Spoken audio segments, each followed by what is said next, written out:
over the next 3 or 4 weeks, a massive aerial 1080 poison drops are going to take place in 55,000 hectares behind you. Now these poison drops are becoming a more frequent occurrence in New Zealand. Later this year there's a poison review held by IRMA.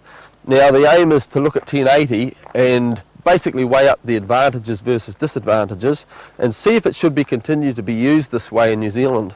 There's a lot of concern over the use of this poison that many people aren't aware of. So we're going out there into the hills to have a look what's going on at ground level, and we want you to be part of this by logging into the website at the end of this story and having your say. We'll also visit some of the people directly affected and really see how they feel. But anyway, we've got a chopper to catch, so let's go. This deer is in such beautiful condition. It's just such a waste. There's so many young fellas out there and fathers and sons that would love to come out to these hills and just see a deer. You see, the deer numbers aren't around like they used to be. Hopefully we don't find too much more of this. I'm starting to get a bit worried. Those are green carrots coming down and laden with poison. It is now 24 hours after the drop and dead animals are starting to be encountered. We've come across this beautiful hind. She's a bit bloated. That usually starts happening within half an hour. Rigor mortis hasn't fully set in yet. So it's sort of, I would sort of say about death probably happened within the last few hours. Yeah, beautiful creatures. I'm really sorry about that, my love. Rest in peace.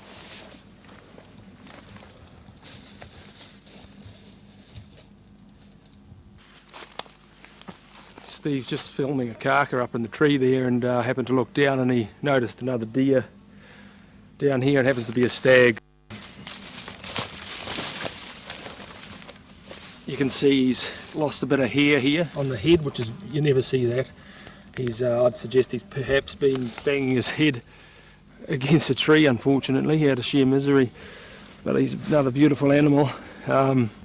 We've been splitting up for the last few hours. We haven't scared a single live deer, and it's just a bit of a tragedy, I think. This is the indiscriminate evil nature of this stuff. It just kills everything in its way. This poor little fawn had no chance. You know, ground control allows for a little bit of discrimination and you can have a little bit of mercy, but this stuff's just evil. The tragic thing is, of course, that all the hinds that we're finding and the ones that are dead have probably all got fawns.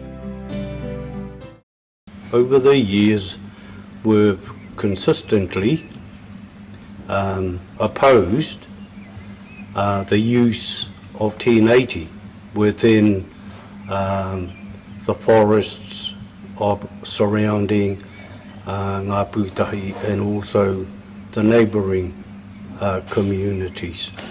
The real concern at present is the application.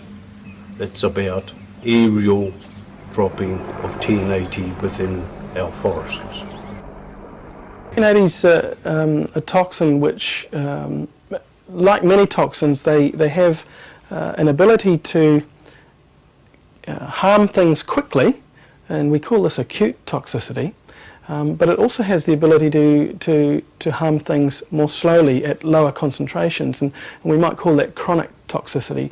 A good example of a chronic toxin would be, for example, cigarette smoking is a chronic toxin, or the toxins in cigarette smoke produce chronic effects. In other words, they harm the physiology of an animal, like a human animal, slowly over time, and one of the outcomes might be something like lung cancer or heart disease. 1080 is a chemical which at a high concentration will kill an animal very quickly.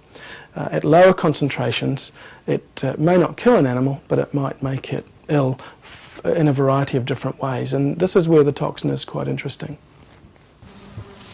Apparently it takes between 1 and 17 baits to kill a creature like this. The trouble is there's no control over whether they're getting 1 bait or 17 or more. Are they getting enough to kill them or just enough to make them ill?